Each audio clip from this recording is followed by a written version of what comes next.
Yo, what's going on? Let's switch over.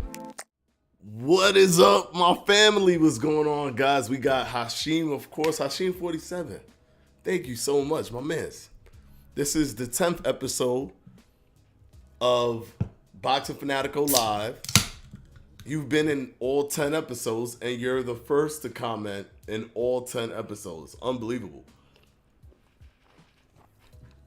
Thank you so much for the love, brother. Thank you. And then we got Ep.10 Wolf. Oof. Man, that thing made me... Salsa water will make you burp, man. We got Ep.10 Wolf for the first time. Catching the stream live. Fanatico, thank you. Thank you so much, brother, for coming in here. We also got Haney is lucky they didn't fight 2 years ago because Loma would have won comfortably. Right now, it's either 50-50 or slightly in favor of Haney. All right. Then we got Bushido Kai. Loma ducked a kid that hasn't fought any big names to fight a knockout artist with power, 80% KO rating that ended up beating him. No, he didn't duck Haney. Case closed. Next question. And we got UW. What's going on, brother? How you doing, man? And then Hashim again. Enjoy all your content. Have to support. Thank you so much, brother. It's humbling. It's really, really humbling. Thank you. I enjoy all you guys. And Hashim 47. Thank you for coming in every single stream. We've hit that lucky number 10. We're in the double digits in terms of Boxing Fanatico Live episodes. Now, we're just starting out, but we are here talking 100% boxing IRL, in real life boxing. Yes, there's going to be video game videos on boxing that we do on this channel because, of course, you know, that is the root of the growth of the channel. But IRL boxing is the inception of the channel. So we're definitely going to be talking about the things that happen in boxing in real life. Just in case you guys didn't know what IRL meant. Okay, so interesting conversation to have. I started going into different boxing forums on Facebook, looking at Twitter, and one thing kept coming up. And it was a debate between the fact that Lomachenko ducked Haney 2 years ago when he decided to fight Teofimo. And one of the arguments that are being made for this was that in the new Blood, Sweat, and Tears episode, I think episode 1 on Top Rank, which you guys should watch it. No endorsement from them at all, but it's just cool. I just love those shows. Same thing with All Access. Same thing with 24/7 when HBO was a thing. Blood, Sweat, and Tears is just another one of those things, and I think that Blood, Sweat, and Tears is really good. Hold on. Yo, Fanatico, no idea what this is about. All ears. All right, we about to talk about it. Well, the fight is not canceled, guys, so don't think the fight is canceled. The fight is still happening May 20th. It's just that because of this new episode of Blood, Sweat, and Tears, a big conversation was brought up involving the entire premise of if Lomachenko ducked Haney back when he decided to fight Teofimo Lopez instead of Devin Haney. People just be talking sometimes to make love it. UWU, we need HBO boxing back. It was legendary. I don't think it's ever going to come back. I think it was too much of a financial blow to them because they were kind of like the head honchos at one time. But now I think the Zone has carried the mantle of HBO boxing. I think the Zone is like the new HBO boxing. And Showtime's doing their thing with pay-per-views as we can see with Tank versus Ryan. In collaborations with the Zone, but still. Oh yeah, that could be considered a duck in a certain point of view. Okay, let's bring it back. Let's get in the time machine and let's rewind time. Because you know what it is? A lot of people are saying that in the Blood, Sweat, and Tears episode, Loma said that he cared about being undisputed. And some people are saying, well, if he cares so much about being undisputed, why didn't he go for the WBC championship that Devin Haney has? And I think that that argument in and of itself is born from the confusion that was caused with the franchise belt elevation that Lomachenko had.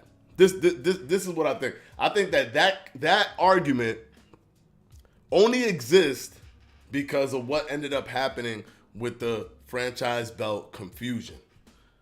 That's what happened. Now, I'm going to break it down for you guys, and I'm going to show you why it's actually super ridiculous to think that Lomachenko ducked Devin Haney.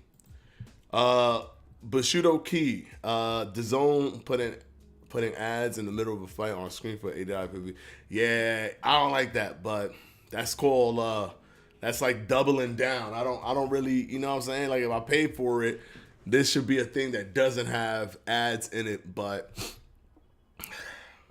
I mean, they also got to keep the lights on. They got to create revenue. It's tough. I like listening to the cornermen and all that stuff and listening to things happening in between rounds. I enjoy those things, but they're trying to use a model, you know, that other sports ventures use, right? When things go into timeout or halftime or whatever, you go to commercial break, and that commercial break allows you to get ad revenue. So I don't know, man. It's tough. That's on the organization, not Loma. During the middle of the fight, though, not even between rounds. Now, that's wild. That's wild. That is wild. Don't do that during the middle of the fight. Come on now. Come on now. Anyways, let me go ahead and break it down for you guys real quick. They put DraftKings ad while they were fighting. We couldn't see the fight. That's crazy. They're overdoing it when they do that. I don't recall that, but they're overdoing it if they're doing that. Definitely don't do that during the fight. In the half, between rounds, it sucks, but I get it. During the fight, it's kind of weird, man. It's like you're dipping too much into that. All right. Here we go. Lomachenko did not duck Devin Haney to not become undisputed. That's number one. We're going to throw that out the window right now. He didn't need to fight Devin Haney for the WBC championship because he already won it himself. He physically won the title. He won the WBC championship. And the WBC organization, and during this time, they started elevating a lot of different people. Not many, but like Canelo was elevated a franchise champion, and so was Loma. Franchise champion was just like an added specialness, technically a better thing than just being WBC champion. Being the franchise WBC champion simply meant that you were a super, super special talent that, you know, you had star power, you were really good technically, you won your fights, there was a specialness to you. And Canelo got that, and so did Lomachenko. So the WBC essentially became the normal WBC, like the regular WBA, right? There's the super and there's the regular. Same thing, same kind of system happened with the WBC. The franchise belt became the ultimate belt, and the WBC became the regular belt. Here's why this is kind of a wild concept anyways. Because it was Lomachenko who won the WBC belt that was given to Haney to begin with. It was Lomachenko who won it. So essentially, if that is your argument is to tell Lomachenko to fight for the belt that he already won. So basically, fight for a belt that you've won twice. Do 2 wins for a belt that you've already won. Because they took the belt that Lomachenko won and gave it to Devin Haney. Now, not taking anything away from Devin Haney. He's a special talent. He's an amazing fighter.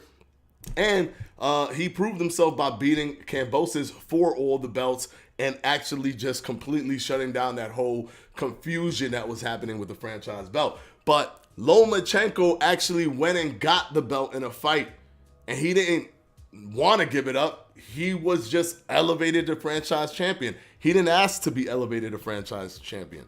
They just elevated him to franchise champion. So he's going to go and fight Devin Haney for a belt that he already won? No.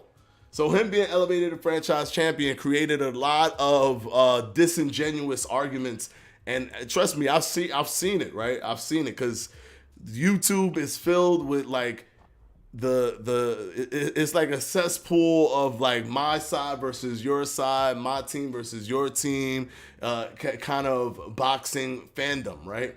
So there was so many disingenuous arguments on, oh, Lomachenko should fight Haney because he's the real champion, because that's the official WBC belt. The franchise belt is a made-up belt. But Lomachenko was the one who had the belt. It's not like they just gave him the franchise belt and he didn't fight for it, and then Devin Haney fought for the WBC belt. No, Lomachenko was the one who collected the WBC belt. Not to mention, Lomachenko collected all the other belts. He only needed one more belt, and that was the IBF belt that Teofimo Lopez had. So the Teofimo Lopez fight actually proves that that Lomachenko wanted to fight for Undisputed, and there was no incentive to fight Devin Haney because Devin Haney had the belt that he already fought for. He was elevated and was told that a fight with Teofimo Lopez would grant him undisputed status. And it was explained to reporters and everyone alike that whoever wins this, it will be for all the marbles. That was a big buildup to the thing. This is for all the marbles. This is for undisputed. So absolutely no and not did Lomachenko duck Devin Haney 2 years ago. No, he didn't duck Devin Haney 2 years ago.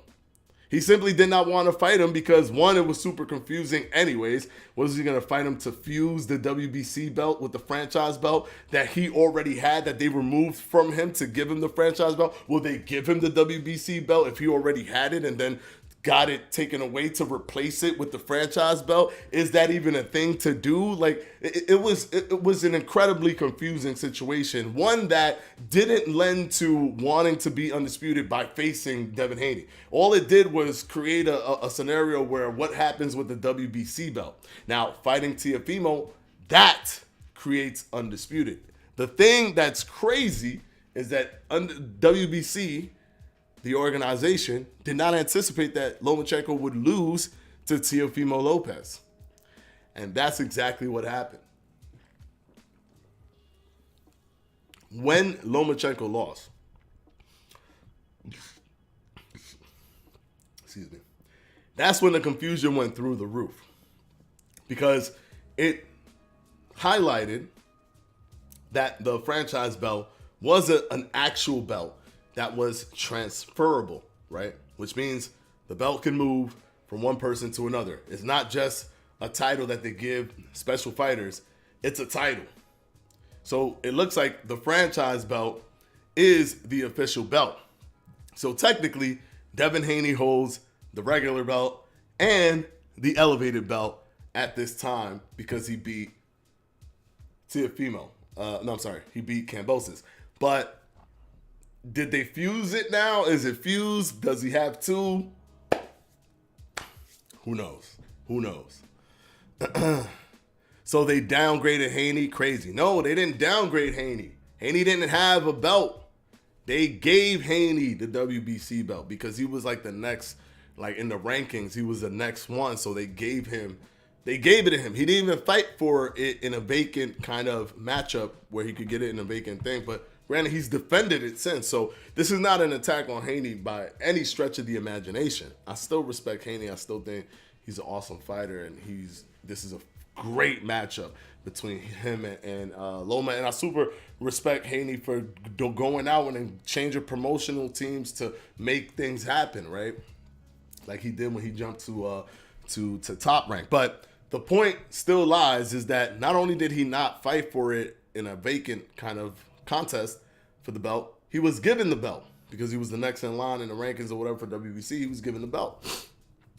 So people wanted Loma to fight for a belt he already fought for and won that got taken away from him simply because he got elevated to a better belt. So no, guys, forget about the whole ducking. No ducking was happening. They both wanted, Devin Haney wanted to fight him. Lomachenko didn't mind fighting him, but didn't see any value in fighting him when he could just fight Teofimo and become undisputed. Unify all the titles and become undisputed, which was his dream to do that. Anyways. All right, so hopefully that cleared it up for a lot of people. Hopefully a lot of people now understand that Lomachenko did not duck Devin Haney, because it doesn't make any sense. Even if you want to use the logic of, hey, I thought he wanted to be undisputed. He should be fighting for the WBC belt, right? If he wants to be undisputed. He already had the WBC belt. He already had it.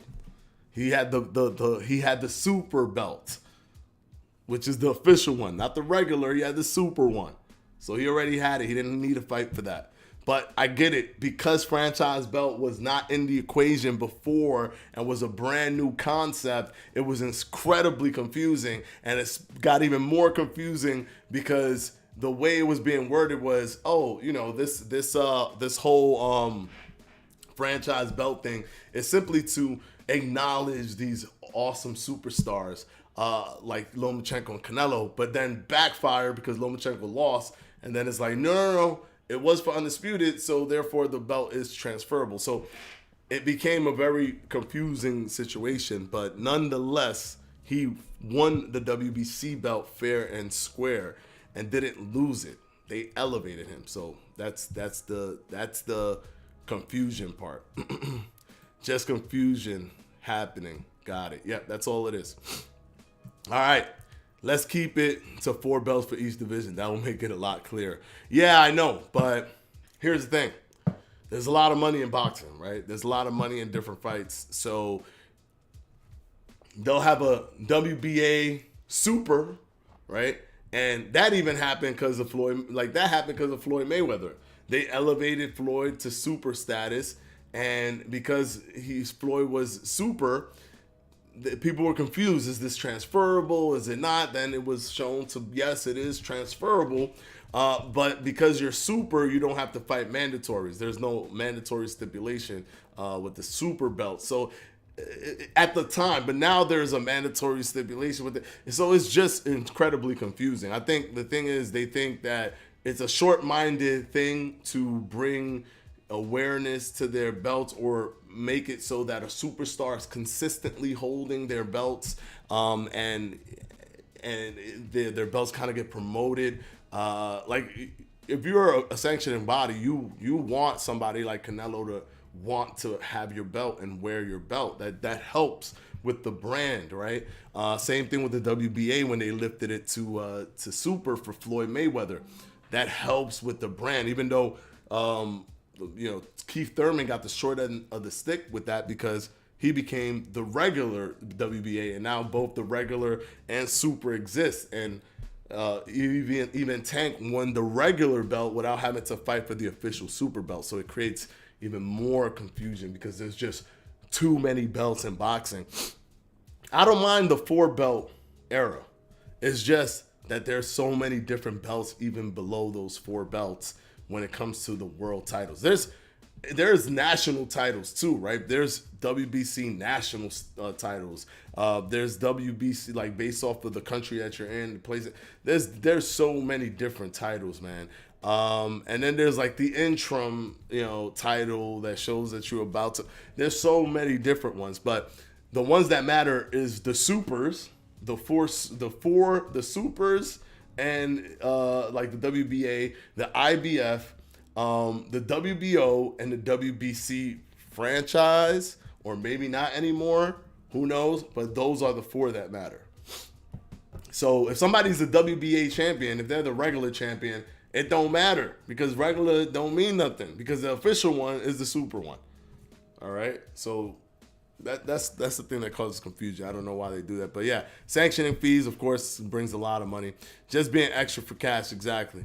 For cash and brand awareness. That's one of the things that they like to do, brand awareness. It looks good to have your it's like people know about Nike, right? But if you give, Travis Scott his own sneaker, that's like, damn, Nike got that brings better, like, that's a better brand awareness thing. Even though people know that Nike exists, it just makes people feel more like, wow, look at this. This is a big deal. This is a big company. This is a big thing. And I think that that's what they do with these belts. They just want superstars to have them, so they do these extra stuff for superstars, and then they create confusion by elevating somebody to the super status and then still keeping the regular belt. Now you could parallel fight for the regular and super, but then the people who have the regular don't care about it anymore because they want the top thing, and so then the regular kind of gets a back seat and people fight for it just becomes super chaotic after the fact. It's a short-minded, hey, look at this, he's the super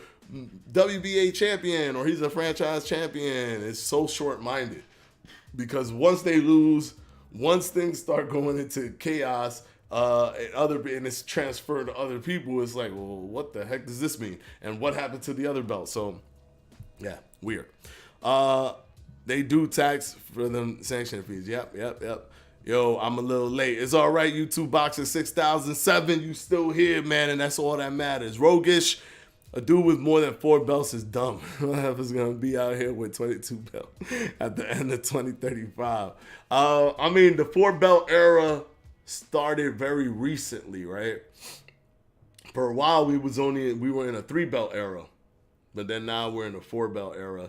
Yeah, I mean, these are the top 4. It's super hard to break in and do a whole undisputed kind of thing to have a ranking system, everything. That's super hard. There's a lot of politics behind it. So I can't see a 5th belt or a 5th sanctioning body being thrown into the equation to create a 5-belt era. I can't really see that right now, but anything is possible. Keep it simple, people.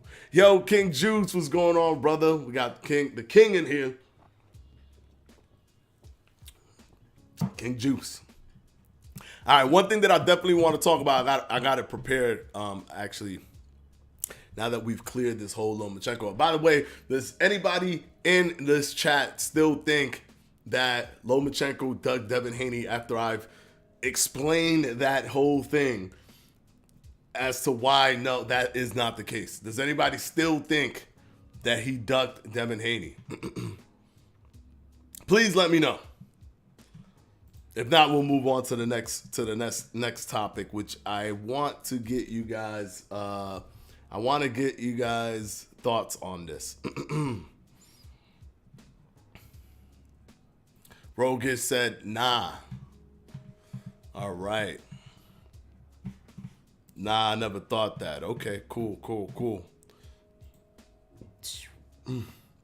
Okay, so it looks like you guys are on the same page. There was no ducking happening. I think Lomachenko is one of the rare fighters that fights, he fights everybody, right? I mean, he lost his second fight, he then went right after Gary Russell Jr. How dangerous is that? His career is so new. To lose to Orlando Salido and then fight Gary Russell Jr. is such a dangerous thing to do, because then you'll be 1-2 to start off your career, and that's just bad. But he still said, nah, you know what? I'm that good. I still want to fight for Gary Russell Jr. I think in his mind, he's a beast, man. Lomachenko's a beast when it comes to wanting to fight the best. He fought Guillermo Rigondeaux. Insane. That was a 50-50 fight at the time. Insane. Both undefeated. Both double gold medalists, right? Both arguably the greatest amateurs of all time, right? They had crazy amateur records. 390 something wins, 1 loss, 400 and something wins, 2, like crazy amateur records. And then they come together and Lomachenko doesn't beat him. He beats the brakes off of him. Unbelievable by Lomachenko. And then Lomachenko fights Teofimo, dangerous young fighter, who's knocking people out. And now he's fighting Devin Haney. My man's he not scared to fight nobody. He's not scared to fight nobody. He's one of those, man. He's one of those. AP, whatever, what's going on, brother? You're in here. Let's go. Boxing 6007, Loma and Usyk both fight anyone in their weight classes. Yeah, they have that mentality. Usyk, same thing. He has that mentality. He'll just fight anybody. Look at Usyk chasing the whole Fury fight. He got that mentality. Anthony Murchison, what's going on, brother? Watching while mowing my lawn. Glad you're. How did I have problems saying the word glad? Glad you're streaming right now, bro. Thank you, man. Every time, every day, unless I post that I won't be up, but for the most part, every day, 7 p.m. Eastern time, I'll be here streaming live Monday through Friday. That's important because Saturday and Sundays I'm off, or if I'm like on some type of vacation, I'm just not going to be on. But for the most part, Monday through Friday, 7 p.m. Eastern time. Hit the like if you haven't. We got 6 likes in here. We got 20 people in here. Come on, guys, get the likes up a little bit. Just get them a little bit. You don't gotta put it too high. Just get it up a little bit more than 6, right? Let's cross double digits at least. If you guys could hit that like button, that'd be amazing. And hit the subscribe button if you haven't, and hit that notification bell so that you could be notified whenever I go live. All right, I see it going up already. Thank you very much, guys. Let's get it to double digits at least. We over here with 20 people, 20 people in this live stream. All right, so now we're going to go ahead and talk about. Hold on 1 second. I feel same as Showbiz. I just want great fights. Get out of the Mayweather era. Let's go. Yeah, 100%, man. I agree with that. How you mowing the lawn and watching? I think he might be mowing the lawn and listening as opposed to, no, but he's actually typing too. Now that I think about it, he's not just mowing the lawn. He's actually typing in here. AirPod, are you pausing to mow the lawn to write something and then going back to listening to it? How this working? Yo, quick opinions on the Canelo fight. I know you was talking about it. I missed it. I actually got my stream yesterday actually got cut off because I was using the highlights that were posted for free, by the way, on this YouTube platform. I was using that to break down the fight a little bit and talk about it. I think Canelo did really good. Did it look like vintage Canelo? Not necessarily, but did it also, do we know for sure if this was Canelo on the decline or John Ryder just being a beast of an opponent? It is possible that John Ryder just has a lot of fortitude. I mean, the dude broke his nose bad. There was globs of blood coming out of John Ryder's face, right? So his nose was broken. He talked during the press conference. He said that he never saw that. Never had his nose get broken before, so it was actually a big problem for him. But he was a tough, gritty dude, right? He hung in there. He took an 8 count, got up, kept fighting. He took flush punches to the face and kept coming back. So there was a lot of fortitude there. So to me, I would have to see another performance from Canelo to really make a judgment call if he's, if there's some wear and tear there. There's definitely wear and tear that we've seen because he fought so many times. I think he has over 63 fights already. So that's a lot of wear and tear on his body. At 33 years old, I think. I could be wrong, but 33 years old, wear and tear is crazy. So with that many fights, that's a lot. He's pushing it. And a lot of times he'd be fighting 2 times, 3 times a year. So Canelo is actually pushing it a little bit. Could be pushing it a little bit too much. But in my opinion, if I see him struggle to get somebody out of there moving forward, there might be a conversation of him being on the decline. Him even mentioning retirement has me looking at his fights differently. I just want to enjoy the greatness while he's still around. Yeah, 100%. I think in his mind, he was just like, listen, don't even ask me if I'm going to lose to John Ryder. That's just not going to happen. I'm beating John Ryder. You know what? I'm beating him so much. Like, I know I'm going to beat him that there ain't no way, if I lose, I retire. Let's put it like that. I think that's kind of how he was responding. Damn, YouTube bogus. Well, I think it was a content match, right? I don't think the Zone did it themselves. I think it was a content match thing that started happening, and then they just took it down off of like precautionary. But technically, I had the audio off. It was a highlight that was posted on YouTube for free, so it's on a free platform. And I was transforming the video by commentating over the no audio. It wasn't the full fight. To me, that falls perfectly under fair use, but it's, any company could abuse it and be like, hey, listen, I don't care, like, don't do this, and if you want to do this, like, bring it to court, and it's not worth it for like a few minutes of a live stream. Also, in context, it was him showing his confidence. Still, that R word at this point is his career isn't far-fetched, and he knows it is. His career is far-fetched, isn't far-fetched, and he knows it, and he knows it.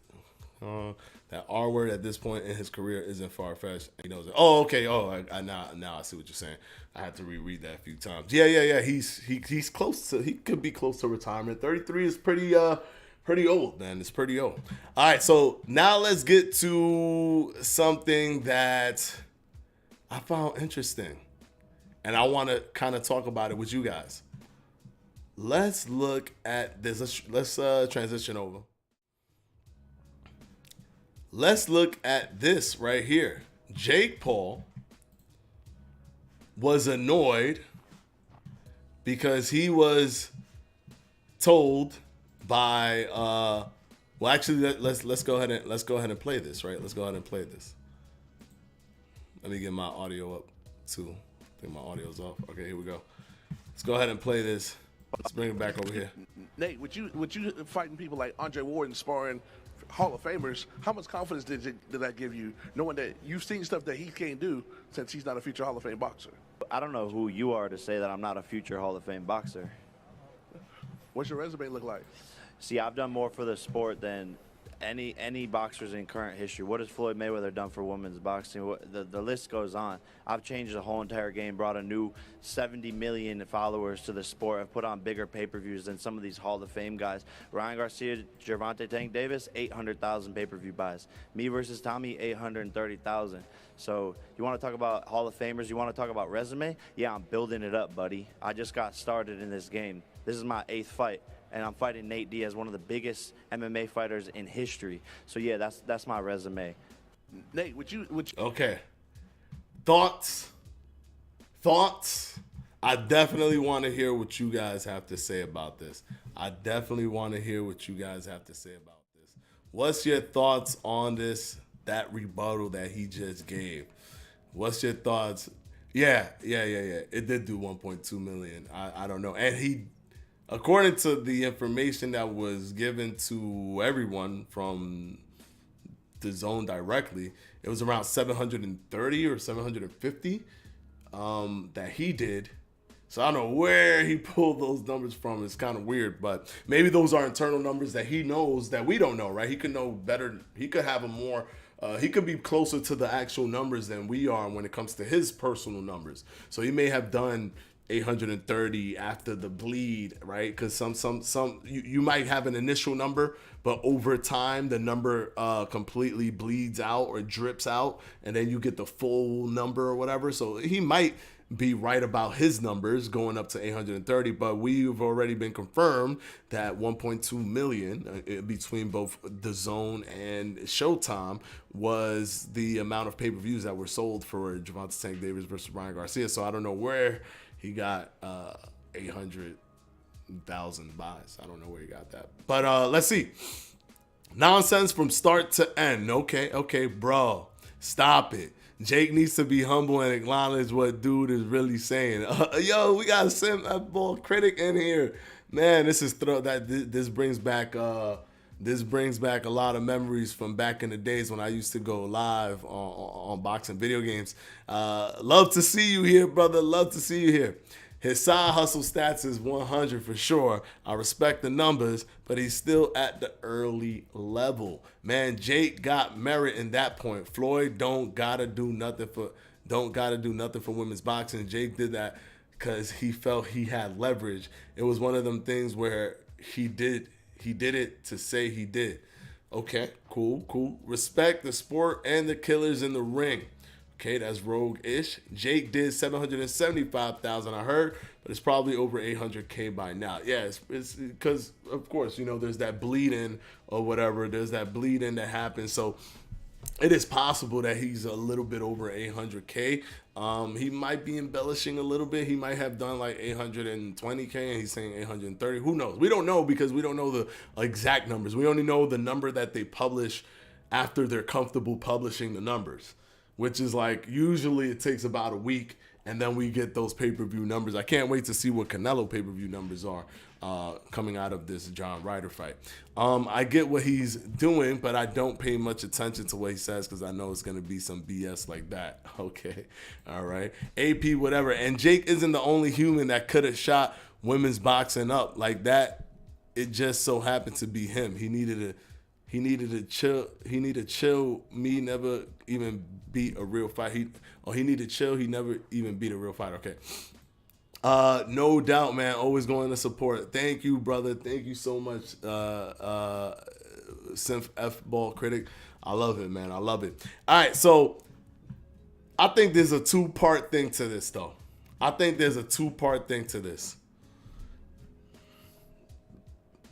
Is Jake Paul, because of his in-ring action and competition, is he Hall of Fame material? If we were to isolate and cut him out and just talk about his in-ring fighting, just the in-ring, like who he's fought and all that stuff, no. Right? If I was to be honest about it, no. But here's the thing. People get in the Hall of Fame for a lot of reasons. People get in the Hall of Fame for a lot of reasons. Heck, I think Rocky Balboa is in the International Boxing Hall of Fame in upstate New York, right? Arturo Gatti wasn't a world beater, but because of his blood and guts mentality and his ability to sell out arenas because he was such a tough, gritty warrior, he's in the Hall of Fame. Arturo Gatti's in the Hall of Fame, right? Promoters and announcers go into the Hall of Fame all the time. Jake Paul is technically a promoter who's brought women's boxing into a more positive and more vibrant light. I think there's other elements that can make him be placed in the Hall of Fame in the future. Do I think his in-ring, just in an isolated way, his in-ring stuff can put him there? I don't think so. But the other stuff around it in terms of selling out pay-per-views, being a promoter that has successfully put together a mega fight for women's boxing with Amanda Serrano and Katie Taylor, just his whole like being an advocate for the sport and an ambassador for the sport, I think those things can kind of get him in there. I mean, like I said, Rocky Balboa, correct me if I'm wrong, but I think Rocky Balboa, who's not a real person, is in the International Boxing Hall of Fame. So I don't think that just getting, like, there's different tiers of how do you get into the International Boxing Hall of Fame. There's different tiers when it comes to getting in there. So, like I said, it's two parts. To me, it's two ways. It's two things in here. I don't know if I don't think he could do it from just his fights, but I do think that when it's all said and done, there could be an argument to putting him in there. There could be, and I'm not saying that I want him in there and I care about it or whatever. I'm just saying that these things. There's so many ways to get into the Boxing Hall of Fame. It's not necessarily always about being, being a really a good fighter, right? That's usually the most clearest way to get in there, but it's not the only way to get in there. Yeah, the pay-per-view numbers can always be shady. Never forget when Jake tried to claim that the Ben Askren fight did 1.5 million buys. Oh my God, it's crazy. Glad he cleared up the BS since then and said it was 500K. Cool. Boxing, Poe in the house. What's going on, brother? What's going on, Poe? Yeah, Fanatico. What's up, my mans? What's up? Always love to see you, brother. Always love to see you. AP, whatever. For what he's done, sure, he could have a little spot up there, but they have to let people know it was for his Hall of Fame marketing, not talent skills. Yeah. Because when they put you in, they do kind of put it right together, right? Like they'll say Hall of Fame ambassador of the sport, or Hall of Fame promoter, or whatever, or what have you, right? Because there's something to be said about that Amanda Serrano versus Katie Taylor mega fight, right? Like Madison Square Garden was lit. Madison Square Garden was lit for that fight. So there's something to be said. RuPaul is more of a legend than Jake. We talking boxing though. SMF ball, we talking boxing. He wants multiple arms into the Hall of Fame. In ring and out ring, he wants legacy. Will it stick?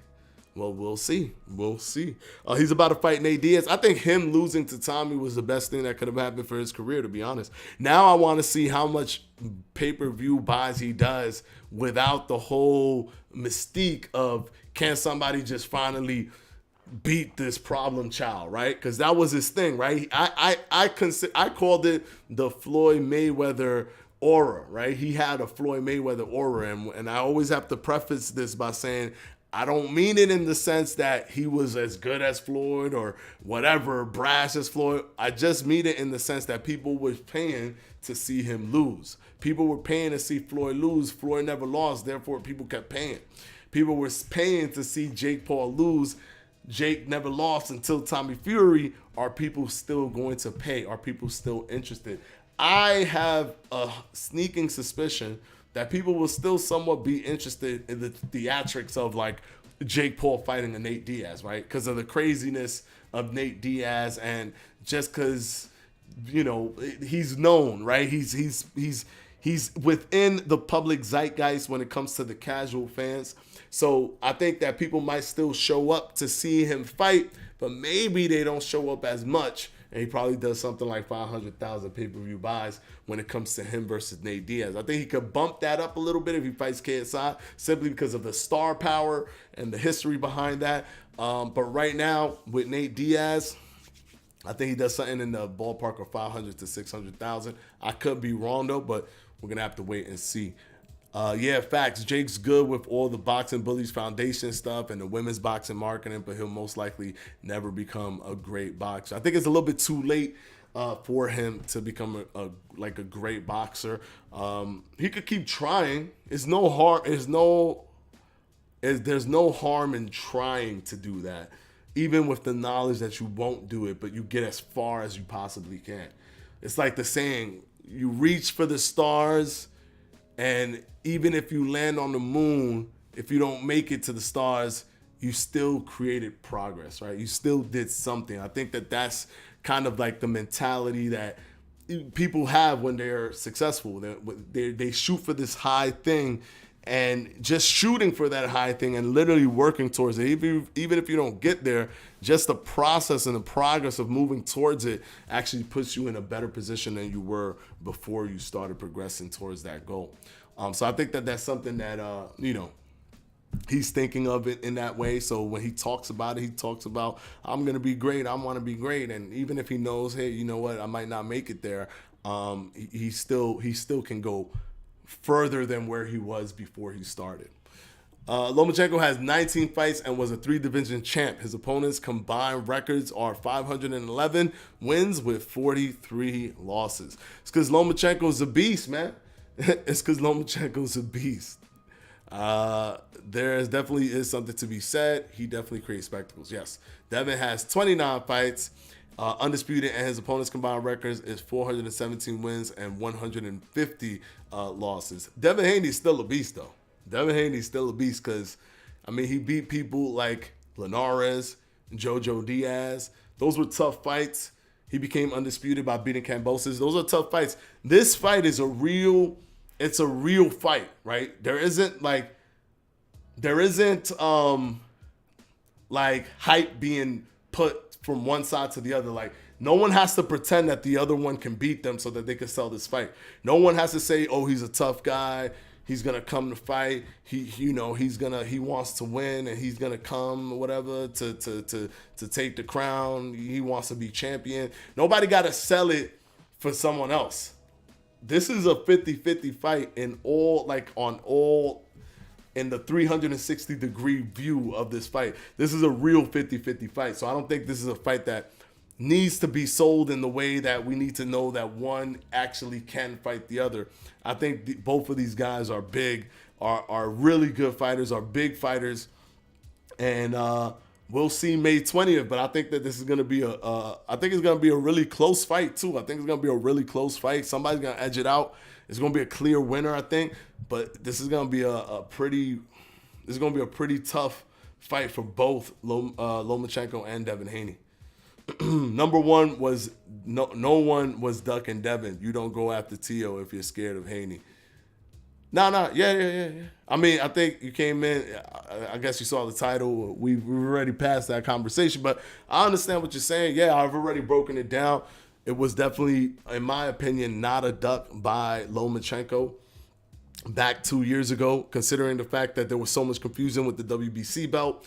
He won the WBC belt that was given to Devin Haney. He was simply just elevated to franchise champion, and for him to become undisputed, it would be heinous to ask him to fight for his other WBC title that was taken away from him to give him the franchise title, which was a better title, told to him as an elevated title, to get that belt and then go fight Teofimo for the IBF belt to be undisputed. He was told that his franchise belt was the new actual belt, so elevated belt, and then he could fight Teofimo, and if he wins IBF title, he would have been undisputed. So there's that argument of him not fighting for the WBC title when Devin Haney was the WBC champ is a disingenuous argument that has been made by a lot of people. So basically, we've covered that.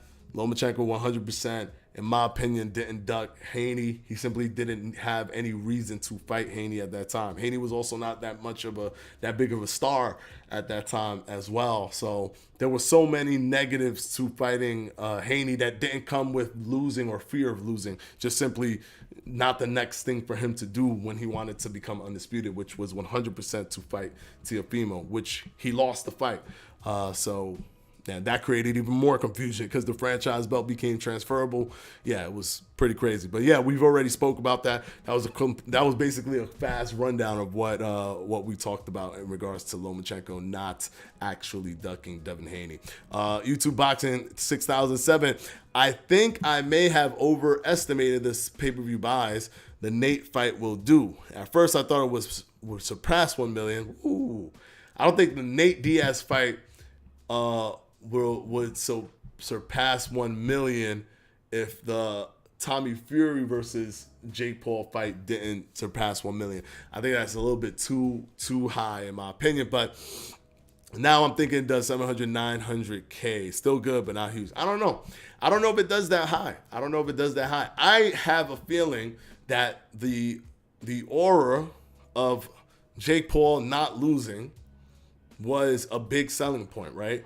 People wanted to see him lose. So it was like, fight this guy. The same way they were telling Floyd Mayweather, fight this guy. They were like, fight Mosley. He fought Mosley. Fight Cotto. He fought Cotto. Fight Canelo. He fought Canelo. Right? So it was one of those kind of things where it's like, fight this guy. And it's not so much that the audience is telling him to fight them because they just want to see him do his best. And then, no, they want to see him lose, right? They want to see Floyd lose. So they were hoping that somebody was going to make him lose. And they was hoping that these guys were going to do it, and they didn't. So I think the same thing was happening with Jake. Oh, please, I don't take you seriously until you fight a real boxer. Fight a real boxer. Then he says he's going to fight Tommy Fury. And even when he decided to fight Tommy Fury, there was excuses being kind of put into the canon so that they could shoot it if he indeed beat him. It's like, oh, you're fighting Tommy Fury though, but you should be fighting Canelo, right? Like people were saying stuff like that.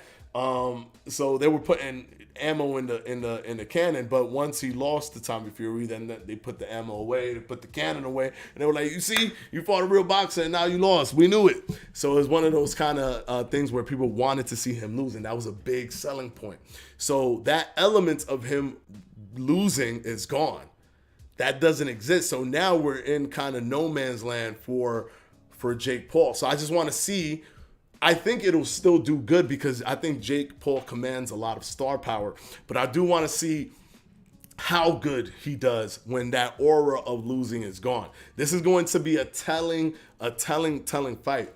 If he does really well, then Jake Paul is basically he's in this boxing like zeitgeist to the fullest, because he could win, he could lose, but people are still coming out to see him fight, right? That means he's just an event. Like, it's not about him winning or losing. He's simply an event. We got to get together for the Jake Paul fight. We got to do this for the Jake. Oh, you heard Jake Paul fighting? We got to go. What bar are you going to? Let's go over there. I'm going to go with my friend. I'm calling him up. It'll become an event the same way Floyd Mayweather became an event. So I want to see that. If in fact he does numbers with Nate Diaz, this could actually really tell us the staying power of Jake Paul in boxing. Nice, I can dig it. Problem with Jake is that he pretty much has to fight these old MMA legends with similar star power that he has, or else he won't draw that well. Tommy was one of the few boxing prospects with a name. Yeah. I mean, we could argue that he made Tommy Fury famous, right? Nobody really knew who Tommy Fury was to that degree. Sure, he was a Fury brother, but nobody really cared about him or knew about him like that, right? He wasn't a big deal. It's arguable that because of the whole Jake Paul fiasco, it made him popular. The whole, they're going to fight, then they don't fight, they're going to fight, then they don't fight, and all this stuff is going on. That kind of gave Tommy Fury some star power. So it is possible that because of Jake Paul, Tommy Fury became a little bit famous. AP, whatever, I still think Shakur smokes Tank. Yeah. Of course. Me too. Me too. What's your most wanted fight? My most wanted fight for right now, and it's annoying to talk about, but it's still my most wanted fight no matter what happens, is Terrence Crawford versus Errol Spence Jr. It's annoying to talk about, though. It's annoying to talk about. I'm annoyed at it, right? Because thinking about it is annoying and frustrating, but that's the fight that I want more than any other fight. But the one that I can't wait for, that we're waiting for right now, is May 20th with Devin Haney versus Lomachenko. Of the fights that have been made, this is the fight that I want to see more than any other fight, hands down. Like, Jake isn't going to go out there and fight prospects in his weight class like Dante Benjamin, a journeyman with a lot of losses. It's just when it's like fights against the tough MMA legends. Exactly. There's this balancing act between, is he going to fight like, because KSI fought a real boxer, right? But he only fought a real boxer to say he fought a real boxer, right? The thing is, in boxing, anybody, it's not very difficult. The entry, the difficulty of entering into the professional boxing world is not that difficult. To be ranked and to be an elite fighter, that's massively difficult. But to enter is not that difficult. So I don't think, like, you could fight anybody. Jake Paul could essentially fight a real boxer and destroy them, right? He could fight somebody who's just started fighting. He could fight somebody who has a horrible record, right? Somebody who's like 1-13 or something like that. Somebody who didn't have an amateur background, and he could do that, right? He could do that thing, but is that going to sell? I don't think so. I think this sells more. There's a proven kind of selling point with this whole, I'm going to fight MMA fighters that are popular, that have transitioned over. I think there's a lot to do there, and I think he could keep doing things there in that space. So yeah, I mean, when he beat what's his name? That was huge when he beat Anderson Silva. That was actually huge. A lot of people forget that it's crazy that just recently happened, but a lot of people forget that he beat Anderson Silva, who was out there beating the likes of Julio Cesar Chavez Jr., even though, Julio Cesar Chavez Jr. ain't anything like crazy, but Anderson Silva beat him with style. And then Jake Paul drops Anderson Silva and beats him. It's kind of crazy. People are not talking about that, but I think that he sells using this formula of continuing to fight MMA fighters. And because he lost to Tommy Fury, the whole fight a real boxer kind of conversation gets kind of like diminished, right? Because he already did that. He already lost. So now it's like, let's see if any MMA fighter can actually beat him. Now it's like we start moving into that kind of world. Can Nate Diaz be the MMA fighter to give it to Jake Paul? Does he have enough boxing acumen to take it to Jake Paul in the boxing ring? What MMA to boxing person can actually do this? I think this is the new wave of the whole Jake Paul kind of situation. And if that's the case, that's perfect for Jake Paul, because that's exactly where he wants to be. Fighting MMA fighters, that's exactly where he wants to be, because it's not going to be an easy road for him if he has to keep consistently fighting pro boxers, which would have had to happen if he would have beat Tommy Fury. We would have been like, well, fight somebody even more highly ranked than Tommy Fury. Like, that would have been inevitable. All right, let's see. Hey, Fanatico, I miss you. I mess with you, heavy bro. I mess with you, heavy bro. Thank you, brother. Thank you. I appreciate it, man. Rogish, exactly. Why he turned away from Pretty Boy and leaned into Money Mayweather persona. Exactly. That's true. We'll see the numbers this does. Jake did put a target on his back and had a huge aura for being undefeated for the short time he was. His stock has definitely taken a hit. Exactly. Yeah, I never heard of Tommy Fury until Tyson Fury mentioned his name in a potential fight with Jake. See, there you go. In a tweet all the way back in 2021. Exactly my point. Spence versus Crawford is a hardcore boxing fan's biggest dream. 100%. Boxing 6007. Again, KSI bigging up his win against Luis Pineda. Kid acting as if Jake wouldn't do the exact same thing against the bum. Exactly. See, it was a way to, it's politics, right? That's all politics. Hey, I beat a boxer. It's like, yeah, technically you did. But Tommy Fury is much more of a boxer than Luis Pineda. I want to forget. That is why I don't talk about it. You want to forget what? What exactly do you want to forget, brother? All right. Boxing 6007. Facts. A lot of people disregard Jake's win over Silva. That win technically makes him a boxer anyways, because Silva schooled Chavez Jr. Exactly. But people still kind of looked at that as like, he was a boxer light. You know, he was a boxer light, but technically, you know, the Silva laws. The Silva laws, yeah. He beat Anderson Silva. And he beat him fair and square. And it wasn't like Anderson Silva was robbed. It was a somewhat close fight, but he definitely edged it out and definitely pulled out a win with that knockdown that added to the scorecards for him. He did his thing. He definitely 100% did his thing in respects to that. But, you know, kudos to him. Jake Paul is a smart businessman. He's always looking towards the future, too. That's one of the things with him. It's like he did boxing, YouTube boxing, but he knew that he needed to get further and do his own thing. He branched out, did his own thing, and then he realized, hey, listen, I need to do even more than this. Became a promoter. And then it was more than just, let me promote myself, let me promote other people. And then he took Amanda Serrano under his wing, gave her that platform that he has, that social media platform that put a lot of eyeballs on her. And then now, you know, that in and of itself elevated women's boxing as a whole. So he's a very forward-thinking fighter. So I had Jake 5-3 in the Silva fight. So even without the knockdown, he would have won. Couldn't burn mattresses in the house pool forever. Growth mindset. Jake, exactly. You guys remember what Jake Paul was doing? He was on the news every other day, annoying his neighbors and all that. Man, this dude had to move to like an isolated area so that people wouldn't, say anything to him. So he's always thinking ahead, right? He's always like one step ahead of his own career, which is crazy. That takes a lot of creativity, a lot of, you know, business like acumen. He's doing his thing. He might not be a legitimate, like, you know, boxer that's fighting top ranked fighters, but he is doing his thing in respects to boxing. All right, so we've spoken about The Lomachenko situation. We've come to an agreement here, which I love, that we aren't big enough yet that there will be a massive explosion of the disagreement yet. But I do enjoy the fact that we could all come together and agree to the fact that Lomachenko did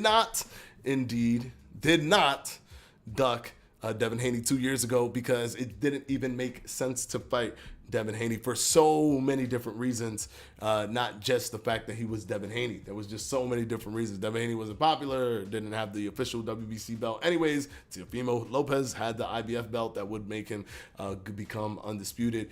So there was so many reasons why he didn't need to fight him back then, and him fighting Devin Haney now is actually a worse situation for him. So that means that he just wants to actually become undisputed. He doesn't care. He just wants to actually become undisputed. Those 2017 days were wild. He truly needed boxing, because he would have been an irrelevant, forgotten YouTuber by now, like Rice Gum. Yes, sir. Yes, sir. Timed perfectly again. Dang. Of course, man. Always, man. Good section, Fanatico. Thanks for hosting, fam. Thank you. Hit the likes, folks. Yes, smash the like on your way out, please. Let's at least get the likes up to 10, man. We got it at 8. Let's at least get it up to 10 and hit that subscribe button as you go, guys. And then we also talked about Jake Paul and the whole question of him not being a Hall of Famer. Could he still be a Hall of Famer, even though the whole Hall of Fame thing is kind of difficult to gauge anyways, right? Because sometimes people don't even make it to the Hall of Fame simply because they were boxers.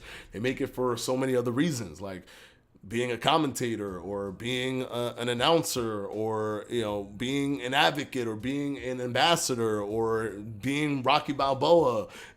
You know what I mean? So there's so many different reasons why people make it. He might make it for other reasons, but I still think that there is a world where he can make it into to become in the Boxing Hall of Fame. Do I think it's through just the skill level inside the ring? I don't think he'll do it for that, but I do think he could do it for some reason regarding boxing, maybe being a promoter or something like that, or his ability to put that fight together with Amanda Serrano. Who knows? These are the things that could get you in there. His star power. These are the things that could get you in there, right? Marketing is half the battle. Yes, sir. Thanks for the stream, bro. Lawn almost mowed. I'll be in your live tomorrow or next time, bro. Should you go? Love, gang. Appreciate the live. Thank you so much, brother. Thank you. Is what I am learning from Jake Paul. Yeah, marketing is half the battle. All right, guys. Until the next one, thank you so much. We will see you again tomorrow, 7 p.m. Eastern Time, right here, Boxing Fanatical Live for episode 7. We've hit the double digits in episodes. That's amazing. Let's keep it going.